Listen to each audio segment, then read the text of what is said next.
Okay, alright, guys. Hi. So, I am in a place now where we're getting ready to move, and there's not a lot of artwork I can create until we move, especially like big paintings and stuff. So, I'm trying to keep myself busy art-wise as well as packing and everything else. So, like trying to divide my time a bit. Yesterday, I took watercolors to the park.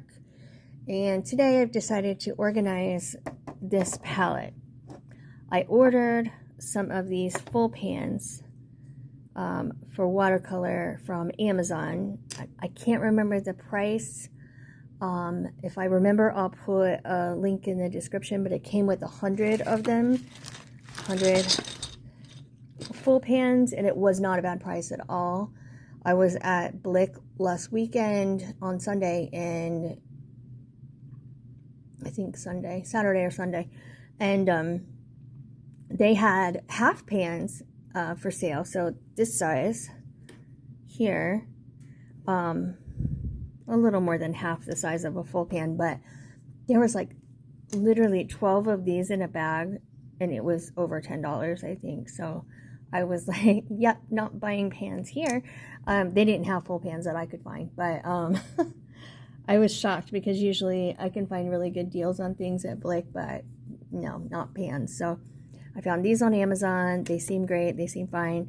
And I wanted to go to full pans to give them a try for bigger paintings, being able to pick up a lot more color, to be able to make bigger colored puddles, to not jack up my brushes so much trying to jam them into these smaller pans. I mean, I have a whole giant studio palette. It's almost all half pans, but I wanted to have some palettes that are all full pans.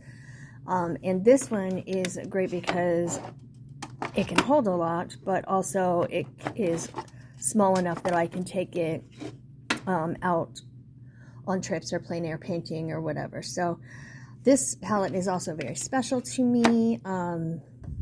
I've said it many times, but this palette was blessed by a shaman in an ayahuasca ceremony in Costa Rica, and it's an incredible memory for me, an incredible time in my life. And yeah, I mean, there's a whole story that I don't really need to share about it, but I've got it covered with stickers that mean a lot to me and yada, yada, yada. While I've wiped this out, I haven't like scrubbed it or anything. You can see it's just got a lot of history, and I'll never get rid of it. So I thought, because this is like one of my most precious palettes, I thought what I would put in here is Daniel Smith, because I've recently expanded my collection of Daniel Smith by like 6 or 7 colors, and I thought it would be really cool to have. It's one of the better brands that I own. It's one of the most expensive brands I own too, by the way, but which is why it takes a long time for me to collect them up. I mean, it's hard to justify the prices on some of these pigments, but I've collected these over several years. So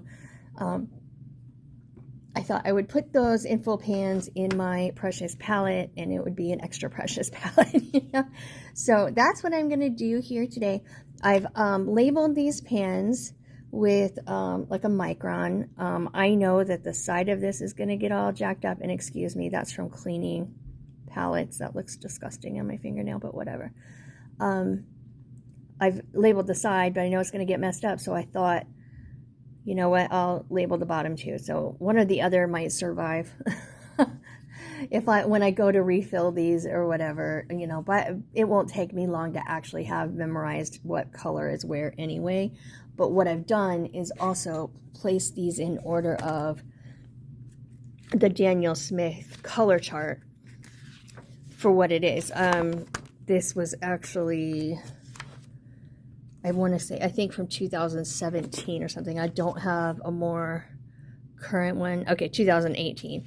I need to get some more current color charts from almost all the brands that I use, but I've done it in order of their regular color line of what I own, and then their Primatech of what I own. So that's what I've done. I put them all in that order here. And then the Prima-Tex are all in the last, so they'll be in their own separate section down here. So if you're interested in filling watercolor pans, I find it relaxing, but you know, it's not for everybody. That's what I'm going to be doing in this video. It'll be a long video. I might have to cut and come back, but yeah, I've got my little paper clip little thing to like stir it and make everything settle out a little bit. And then what I'm going to do is leave it open and resting for several days so they can get a little more dried out, so they're not, you know, smushing everywhere and dripping everywhere and all of that for when we move. So I'm going to do that with this one, and then hopefully in the next several days I have these two also filled with full pans. I want to do one with Holbein and then one with Winsor & Newton, and I'll think about, no, I'm not going to do Core because they'll never dry out enough to be in pans like that. They'll just slosh everywhere. Anyway, so I'm not going to do Core, but I'll do Daniel Smith, Holbein, and Winsor & Newton, and I don't have nearly as much of those two brands as I have of Daniel Smith, so that's why it's mostly why it's getting the bigger palette.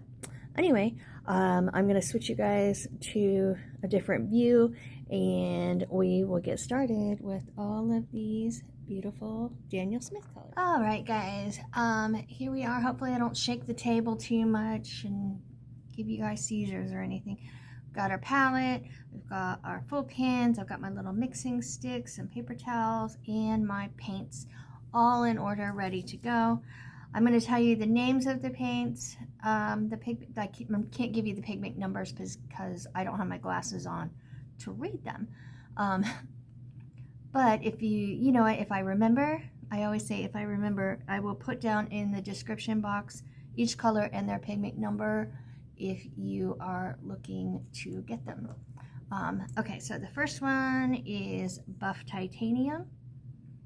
Also, you can look up on the Daniel Smith website for sure any information you need to know, light fastness, pigment numbers, anything like that. So Buff Titanium, and hopefully none of these are going to explode on me.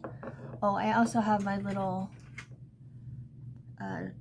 lid opener thing if I need it, because some of these lids can be difficult to open sometimes, and my arthritis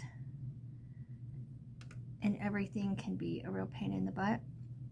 And having the spine surgery, while it certainly helped my hand and everything else, it didn't make my grip any stronger or anything like that. I mean, I'm not complaining, for sure. It wasn't supposed to, but it's when it comes to like these tiny little lids and stuff, they can be a bit difficult to open. And I found that that tool that helps you open them, and I was so happy. Okay, so there's our Buff Titanium, and I'm gonna pop that in and hopefully not make a mess.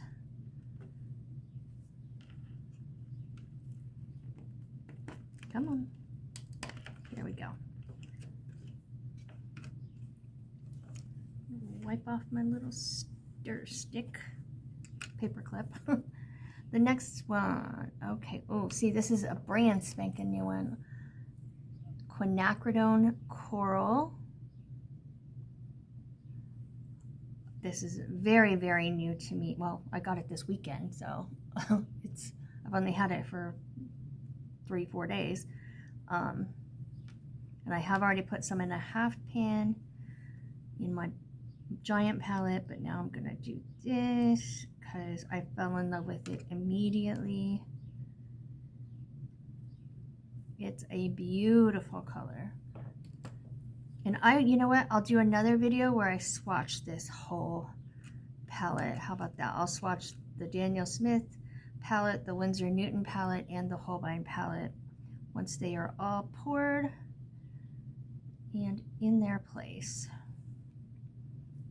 Now, really what I'm doing when I stir these up like this, I'm trying to get them to settle down into the corners and edges at the bottom of these pans, so they're just a little bit smoother. Some of them are not going to end up drying smooth at all, it's just the way it is. But at the same time, if there's any medium in them that is separated, this will help combine them back together. I have not seen that in any of these colors myself before, in any that I have, but I know it happens for sure, and I've seen it happen in other brands. So it does help with that as well. So that is quinacridone coral. The next one is Potter's Pink. Now I have Potter's Pink in the Winsor & Newton brand as well. This is new to me. I thought I would try a different Potter's Pink just to see the difference. I had zero problems or issues with the Winsor & Newton version. I just thought it would be fun to compare the two, so I got the Potter's Pink from Daniel Smith as well, and it's beautiful. I have yet to find out if it re-wets as well as Winsor & Newton's does for me, so that'll be interesting to find out, because that's the one thing I like about the Winsor & Newton Potter's Pink, is that it re-wets very easily and quickly, which is not true for a lot of brands on Potter's Pink. There's our Potter's Pink.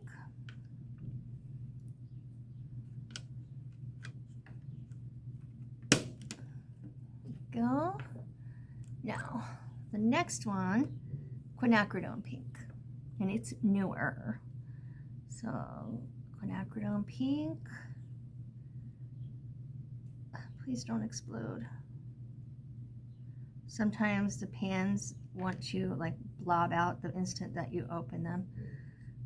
I've been lucky so far today. Okay, so here's one where the medium is sort of separated a little bit. And hopefully you'll be able to see in the video here. Let me put this down. Hopefully you can see down in the bottom up here. You see that sort of like liquidy bit? So that's the medium that I want to have mixed into the pigment so that it is smoother and cleaner and is the solution that they intend for the pigment, not separated out where that's not going to do anything for me. So I'm going to get that stirred in really, really well. That's so funny, I just said that. I had not experienced that yet with Daniel Smith, but here we are, just did. Not a big deal, just mix it in and it's good to go. It can separate in from sitting, it can separate from time traveling, you know, it's shipping and things like that. It's been hanging at Blick for I don't know how long, so you know that they just separate. That's a sedentary thing, so it's all good. Nothing that's going to ruin the paint or the color or anything else that I know of from what I know. So the next one is going to be another new one, Carbazole Violet. And when I tell you that this is purple, this is purple, okay? This is what the purple you're thinking of in your brain. Kick it up, like electrify it. And that's the purple this is. Like, it's beautiful. I'm still struggling with why I ended up buying it. I'm moving to the desert where not a lot of bright purple, but I think it's probably an incredible mixing color for shadow, an incredible color for tinting flowers on blooms and things like that. So I don't regret any paint I ever buy, but I'll find a way to use almost everything. But it's like dark and rich and super purple, and you know, stay tuned. Watch the swatching video for this palette, and you'll see what I mean. It's like bonkers purple, and I love it. So it's in here not because it's going to be super duper useful in plein air, but you never know. You never know what it's going to be useful for. I'm hoping for that shadow work, especially in like Red Rocks area. The shadows can be very much a purple tinge, especially towards sunset. So that may be something I can use that for. We shall see. The next one is Wisteria. This is a very unique color for Daniel Smith, I think. I love it, and I use it way more than I ever thought I would. So it definitely needs to come with me wherever I go. And it's this exactly what you'd expect, pinky purple, pastel-y, pretty color, and sticky. But that's okay. I'm bound to get messy before this is over, just so you know. It's bound to get messy. But as I stir this, hopefully it will settle down a little bit. I don't know what that is called when, like whipped cream. Like if you take whipped cream and you start stirring it, you know, eventually it sort of liquefies out. I think maybe that's a decent example of what I'm talking about. So like the more this is agitated, the more it sort of liquefies out and settles into the pan. You can see. But what I'm gonna do with this one is take a like baby wipe and wipe down the edges of it, because I got a little aggressive stirring it up, but it worked, so that's cool. Sometimes I hit it a bit too to sort of get some settling out and air bubbles going out of it. Ooh, and I didn't put that in the right position. So I'm trying to put it so that my the name of my pans is towards the inside of the palette, if that makes sense. So they're all facing this way, and then on this side they'll all be facing that way. So as I pull the pan out, it's easier for me to see what that name is that I have written on there. It may make a difference, it may not, but anyway, the next one is a tried and true love of my life I've had for a long time, Moonglow. This is probably my second tube of it. Moonglow is a necessity. Like it absolutely has to be in every palette. So that's important that I have it in here, especially since the whole thing is Daniel Smith. But I'm babbling. Moonglow is beautiful. It sort of separates out. Great for shadows, great for, I mean, oh my gosh, rocks and sky, like galaxy type things, like everything. Like it's good for everything. So I'm gonna get that. This one settled out really easily. It is one of the most amazing colors from Daniel Smith, in my opinion. I absolutely love it. They have a ton of beautiful, interesting colors. Moonglow is one of my favorites. Okay, so that's that row done. Y'all can see, I hope. Going to the next row. First one is Shadow Violet, which is here. So I only have this in the 5mm tube. That's hopefully focusing. Shadow Violet, pow. And this is like what do I want to say? It's like a grade violet. Also great for shadows, rocks, and all of that, which is good for where I'm going. So we're moving to New Mexico, in case anyone on here didn't know. And that is happening 1st of June. So not quite a month out now. And it's been a journey, let me tell you. It's been a journey for this journey. We had a house picked out. We had, we were in paperwork, and we're renting a house because we're going to be building a house once we're there. So found a house we wanted to rent. All was well. Paperwork was on getting finished up, and oh, by the way, the tenants can't move out in time because they're building a house and their inspection got delayed, which is not the tenant's fault. I get it. And it's not the landlord's fault. I get it. But it was going to throw back all of our timelines by a month. And that was just too much. I had already scheduled movers, the people shipping our cars. My son is moving out as well. His apartment will be occupied as of June 1st. Our apartment's going to be occupied as of June 1st.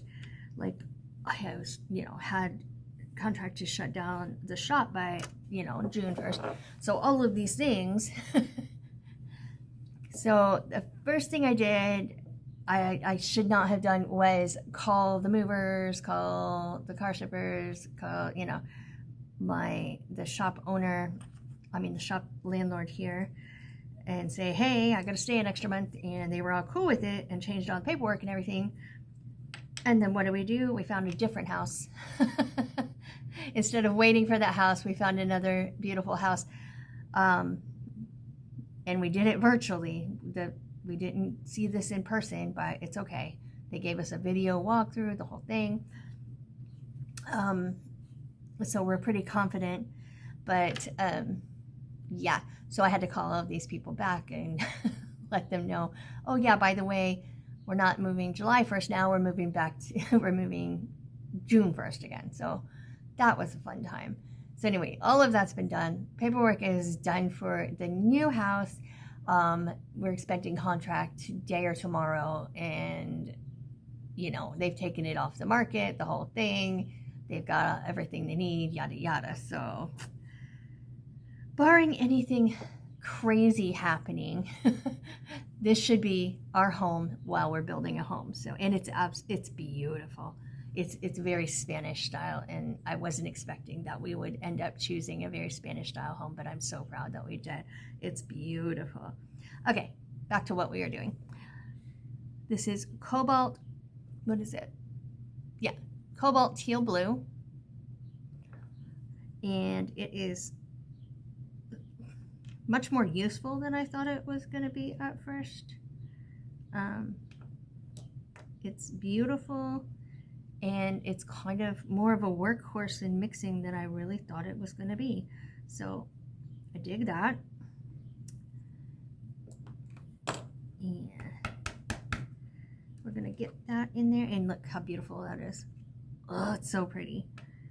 If you're like a teal person, and most of the people I know love teal, this is it. You know what I mean? It's like a creamy blue teal. It's beautiful. Just like I said, it works for a lot of different things too. And being that I'm moving to New Mexico, wild, wild west, land of turquoise, like I'm all set, right? And listen, right quick, how beautiful is this combo of colors right here? Like, come on, that's beautiful, right? Anyway, next is Lunar Blue. This is brand new. Got this last weekend, and I'm very excited about it. I think this is one that's supposed to be out, granulating. I think. Oh, see, it's trying to explode. I think this is, yeah, I think, if I'm not mistaken, this Lunar Blue is one of the granulating ones.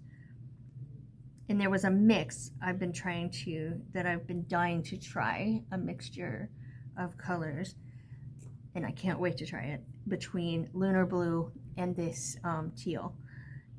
Oh my gosh, it's going to be so pretty. I just know it is. So yeah, keep a lookout, because I'll probably be playing with mixes and stuff when I do the swatching, if you're interested in that. That settled out so nicely. Lunar Blue, but it's not a PrimaTek color, which is interesting. I think it's supposed to be granulating and whatnot, but the ones that are really famous for being so granulating is PrimaTek colors, which are like earth mineral colors that Daniel Smith has like a whole separate line of. But yeah, it's not in that line, so interesting. The next one is Cascade Green, which is a workhorse on everybody's palette that kind of goes with Daniel Smith. See, this one's hard to get open. See if I can do it with my little lid opener thingy. There we go. That thing is very, very helpful. Like, that's my old lady jar opener thing. So, Cascade Green. Beautiful, beautiful green. You can do a million things with it. Can't lose. If you are starting a Daniel Smith obsession, definitely go with Cascade Green. There are several greens from Daniel Smith that are fantastic, but Cascade is a very, very good one. So,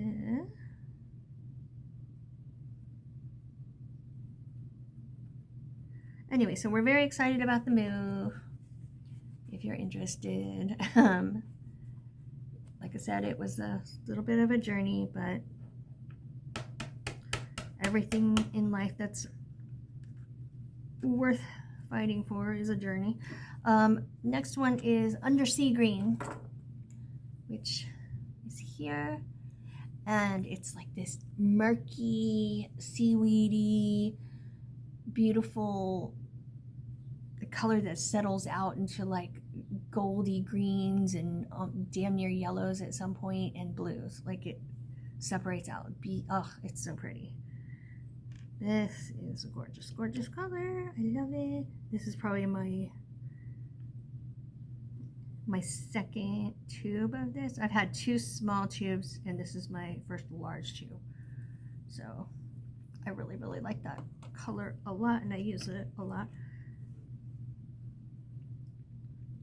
So I don't know, some people that know me in real life, you may wonder how it is that I talk about painting watercolor so much, but you don't see that I have painted a lot of watercolor, because most of the art that is for sale in my shop is not watercolor. And the reason for that, if you're wondering, is because I was learning watercolor for quite a while, and I was not confident to be putting just anything out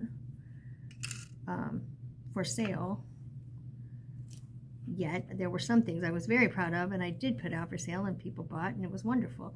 But just on a regular basis, for as much as I paint in watercolor, it doesn't coincide with the amount of pieces that are for sale in watercolor, if that makes sense. That's because I've been learning, and I've been practicing, and I've been doing that type of thing for years. There were a lot more watercolors for sale at Antiques Village, at the wall that I had there, than there were here in this shop in Kettering. And they did well there. I was very happy about it, which is, you know, encourages me to continue. Hopefully in Las Cruces, hopefully I'll have a market booth at the Saturday Street Market, and have many more watercolors for sale there. So I'm really ratcheting up the work that will be for sale, as opposed to work that is learning from as we speak. So that is why you don't see as many watercolors as acrylic work or epoxy resin work or multimedia work or anything else. Watercolor is one of those things you have, you know, if it's not good, it's kind of obvious. So, and I needed the time to make sure I had a decent technique down, and I'll always be learning the rest of my life, as any artist will. But I'm a more confident painter now than I would have been a year ago or 2 years ago. So that's why. So I'm feeling really, really good about watercolor at this point. I don't mind going out plein air and putting myself sort of in a position where people can see what I'm painting and ask me questions and things like that. It's really important to do that. It's difficult, it's hard, especially when there's people going like, "What you painting?" and they want to, have a long conversation with you when you're trying to concentrate on painting. But it's part of, for me, it is part of the learning process and the putting myself and my work out there. I've done this on many trips. I've done this in America. I've done this in Thailand. I've done this in Virgin Islands. I've done this everywhere. Honduras, Costa Rica, just putting myself out there, just sitting down and painting in public. And it's nerve-wracking, but it gets easier every single time. And I have found that the things that I get really worked up about and retentive about, other people aren't even noticing. They're seeing the big picture of what you're doing and they think it's beautiful, and they love that somebody is creating in that way, much more than like, oh, that sketch line is out of place or something like that. So if you are having thoughts about plein air painting, sketching outdoors, all of that, I say go for it. If it's too much, leave, but at least you tried. It's like I said, you have to talk yourself into it every single time, because you're putting your soul and yourself out there. But just do swatches, just do exercises that are going to loosen you up with your watercolor. You don't have to paint a masterpiece out in public, just do sketching if you want with pencil, just to get you to the place where you are more and more comfortable doing it, at a Starbucks, at a park, wherever you want. Very few times anybody's going to come up and say you're not allowed to do that here. At parks, it's super nice. You don't have to paint what you're looking at either. I've learned that. I've had people come up to me like, why are you painting a different landscape than the one you're looking at? It's like, well, I just wanted to be outside, first of all. But, it's very difficult to paint the landscape you're staring at. Another way to get started, if you want to start slowly as far as plein air painting, go out to only take reference photos. It's easier to paint from a reference photo and keep the light. You can lose the light while you're trying to paint in real time, but you can take as many reference photos as you want, come back to wherever you paint and paint from there, but you're still putting yourself out there and beginning the process of putting yourself out there. The next time you go out, you can try to sketch that landscape if you want, because the people that can paint a landscape as they're looking at it in real time, they're doing it. They're doing something really, really special that is difficult, I think, to it's difficult to capture a landscape in real time as it's constantly changing. But there are people who can, and it's amazing. I don't paint quickly enough for that, really, but I'm working on it. I'm always practicing something, So that's that. This one is so hard to open. Okay, so this one is neutral tint, and it's exactly what it says it is. It is a helpful color. So good for mixing and darkening and neutralizing and all that. So that's what that is. Anyway, I hope I didn't babble too much about plein air painting, because that's just, you know, what I dealt with and what I'm dealing with. I find it to be so much fun, and I have a pretty big setup for painting outside, so it's, you know, I'm not discreet at all. There are some people that are very discreet. They just have a little sketch pad and a tiny little thing of watercolors and one brush and have at it. And I admire that, because I am the one that is lugging so much crap with me. But everybody's a little different. So there's neutral tint. We're starting on the other side here. So what I'm going to do is face the wording of the color out that way, so it's a little easier to see when I'm looking at it. The next one is Lunar Black, and it is a granulating black. A lot of people don't have black on their palette at all, I know, and they prefer to mix blacks or mix interesting darks, which I like as well. But I also appreciate having a black on my palette, and you know what? I didn't go to art school, so I don't have to run by the rules of art school. No one's gonna say to me, "Oh, you know better." No, no, I don't, because I know what I know because of the research I've done, not because of the school I went to, and I'm not necessarily overly proud of that. But it is a little bit freeing sometimes, you know, of going like, well, what I don't know isn't going to kill me. I have heard many people talk about, like, I don't keep a black on my palette, and I don't keep a white on my palette. And, you know, good for you. You know, I'm not a snob about things like that, but there are certain things I am a snob about, so it's fine. Everybody can do what they want. And you know, it's not my business if they want to do things a certain way, and it's not their business if I want to do things a certain way. I'm using quality artist grade materials. If I want to add a white gouache to this palette because it makes things easy sometimes, I will. I don't want to, but I could. Okay, so there is our Lunar Black. I get the two mixed up and I really shouldn't, but there you go. The next one, okay, this is where we're starting the Primatech colors. This one's Sugar Light.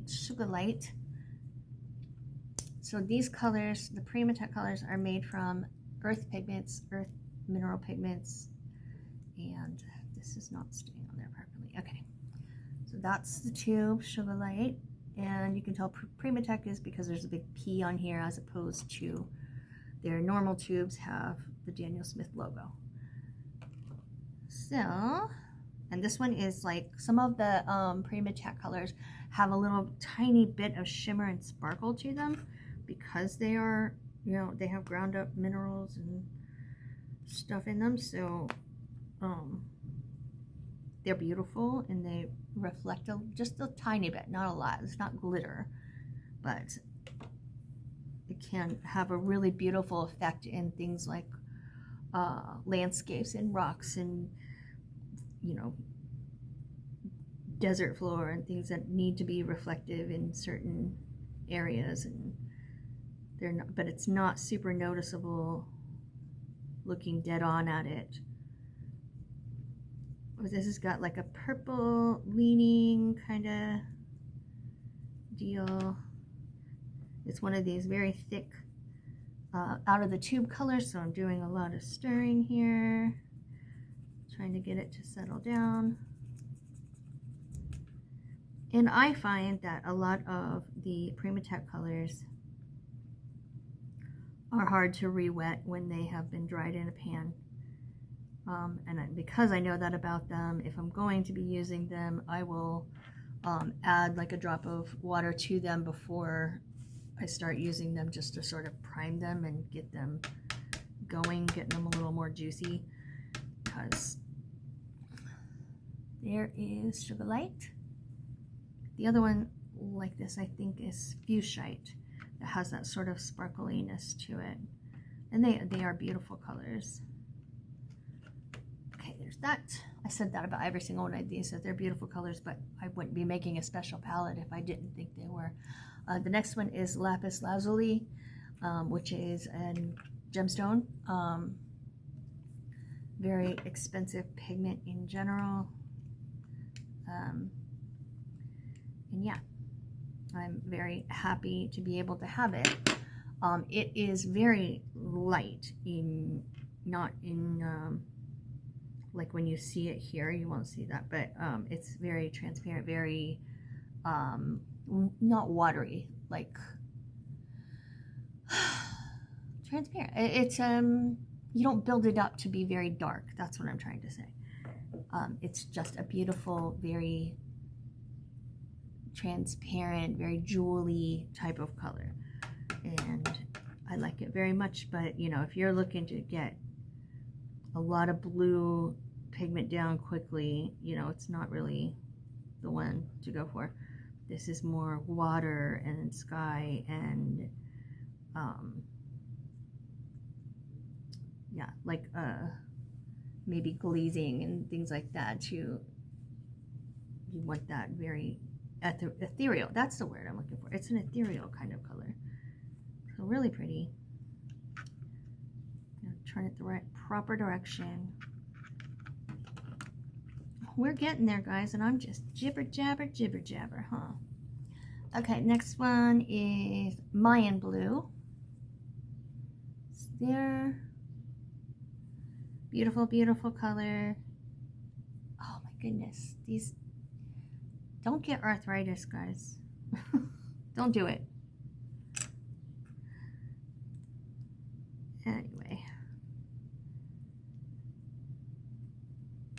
Mayan Blue is darker, and I haven't had it for a long time, so it's hard for me to think of a really good description for it as far as like whether it's granulating and all of that. I can't really recall off the top of my head, and I don't want to say the wrong thing. So Mayan Blue is just a beautiful blue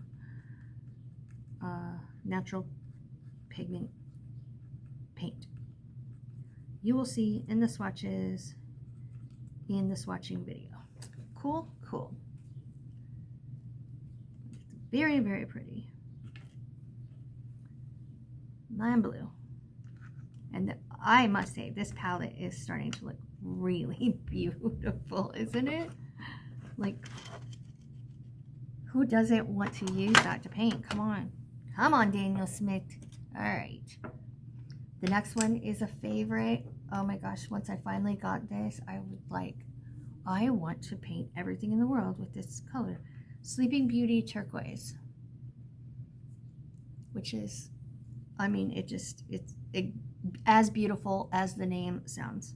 It's gorgeous. Gorgeous like gemstone turquoise that I can't get enough of. It's like the deep grandma of the teal blue. The more natural, deep grandma of the teal blue. But I love it. Again, it's very thick coming out of the tube, so I'm going to try to agitate it enough to get it settled down. I'm very, very happy to have this color on several palettes, and I see myself repurchasing it many times in the future. I have this idea forming in my head about painting the tile that's in our new house because it's so pretty, and it's got that dark turquoise, really pretty tile like around the fireplace, and I'm pretty sure I'm going to end up doing that just because it's so beautiful. I'm very, very, very pleased with their choice on the home. So it's almost like all the craziness. So my video cut off. So I think the last thing I was talking about was Sleeping Beauty Turquoise. I think. No, that's a lie. Hold on. Yeah, Sleeping Beauty turquoise. This one that I just poured was Amazonite. Here. I don't remember what else I said, sorry. But here we are. So the last one I poured was Amazonite, and now I'm on to Fuchsite. I think that's how you say it, Fuchsite. And this is the other one that's kind of sparkly. I hope my video doesn't cut out again. I'm trying to keep an eye on it, but we're almost done here. This, I mean, not shimmery maybe, not sparkly. It's not glittery. Just a little bit of, yeah, like iridescence to it. So that's that.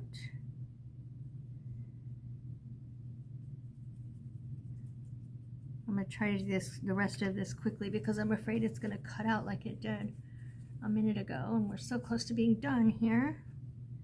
So Fuchsite, right? Yep, Fuchsite goes there. And then we're at Jadeite. So I guess the jade mineral is what we're using for this. They're using for pigment. And it's dark green and it's so pretty. Which is going to be really nice in like painting out west, painting like the cypress trees and things like that they have where we live, where we're going to be living. Oh, and that settled out really quickly. Nice. Okay.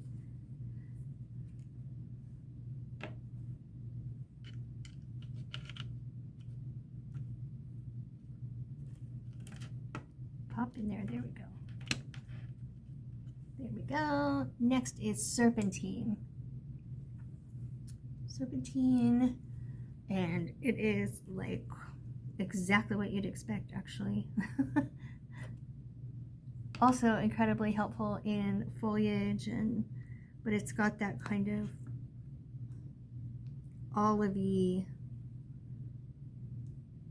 snaky green. Yeah, it's called Serpentine. Yeah. And it's really nice, and I also like mixing this for foliage colors. Okay, here's Serpentine.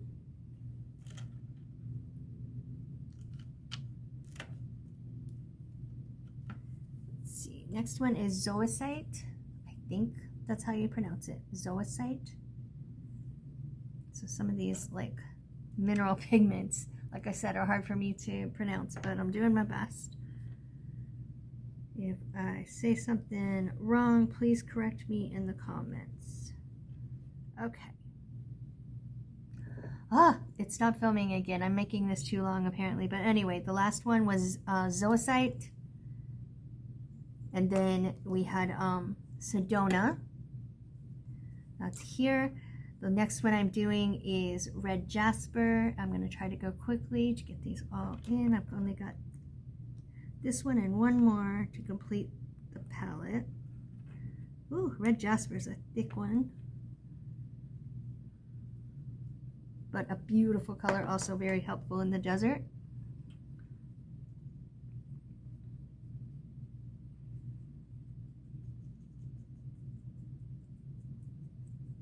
Oh, you can see I'm like really agitating this color around because it's so thick. I want it to like settle in all the corners and be a little more smooth. So that's that. Almost done here. The last one. We're on the last one, guys. Yay! It is Bloodstone, and this is also a small 5 milliliter tube, but this is Bloodstone, and it's dark and beautiful and exactly. So I had gotten the Daniel Smith watercolor palette together from the colors that I had, and then something happened. I looked at the colors and went, I have no yellow. Like I have rich green gold. That's like the closest thing to a yellow I have in here. So what did I do? I went to Michael's and I bought yellows. But then of course I was like, but do I have proper reds also? So look, I wanted to make sure in this palette there was a warm and cool of the primaries, which I've done and then some. So I went to Michael's and I grabbed, and they're way too expensive there, but whatever. I got Hansa Yellow Medium, Yellow Ochre, Pearl Scarlet, that's hard to say, and Alizarin Crimson, Alizarin, however you want to say it. Alizarin Crimson. Anyway, so what I'm going to do is, and then of course I had too many to fit into the pans the way they were, so I took the insert out of the tin so that I could fit more in here. So all I need to do really now is to grab out my Daniel Smith color chart again and put these in where they belong between these colors, and then put some magnets on the bottom of these so they don't go sliding around in the palette, and that actually leaves me a little space for expansion.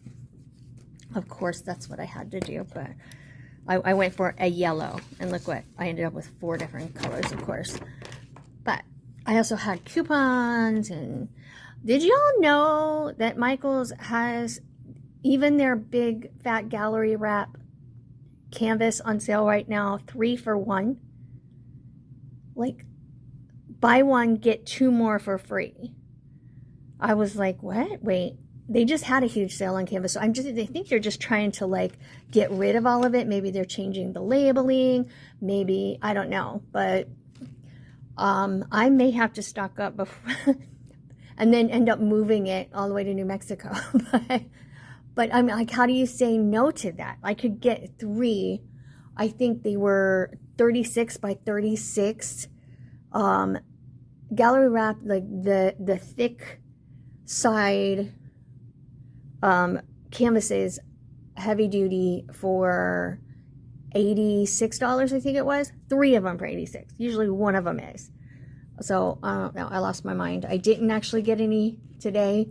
I'm gonna have a little talk with my husband and be like, this is not normal and I should jump on it. But anyway, so we're gonna be putting the Hansa Yellow Medium, which is not on this chart because it's too nope, there it is. So it's right here. So it would be right after the Buff Titanium in here. Anyway, I'm going to get these put in the proper spots, and that will be our completed palette for now.